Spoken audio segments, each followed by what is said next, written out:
Ask the children to take turns reading sections of the text, correct their pronunciations at appropriate timings, and drill them in pronouncing the words correctly. The following words would require special attention in terms of articulation. Wolf. ये word honourable teacher वही बात कि जिन बच्चों को नहीं पता, उनको नहीं बताया गया, तो वो वोल्फ पढ़ जाते हैं.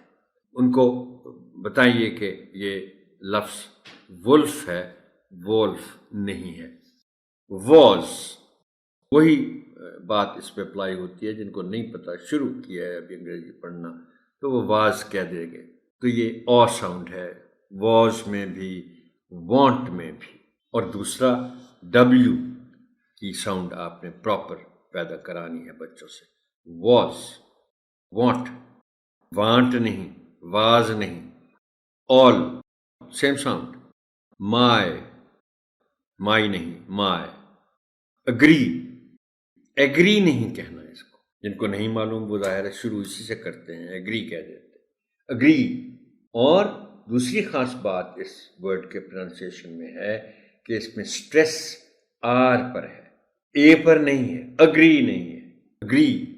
आस्क्ड, ये लफ्ज़ मैंने इसलिए चूज़ किया है ऑनरेबल टीचर, बाकी इसमें बहुत आसान है सब कुछ, मगर आपको याद होगा हमने जो वर्ड्स के आखिर में ईडी साउंड है उसकी 3 साउंड्स की हमने बात की थी.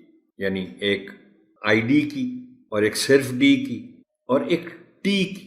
तो जब ये डी ड्रॉप होता हुआ नज़र आए पढ़ने में, तो फिर उसको ज़बरदस्ती नहीं पढ़ना. यानी ये ना हो कि किसी को मगर मालूम नहीं है कि इसको बोलना कैसे है तो वो आस्क्ड ऐसे पढ़े. नहीं, इसमें टी की हल्की सी आवाज़ आपको आएगी आखिर में डी की जगह. And the correct pronunciation of the word is asked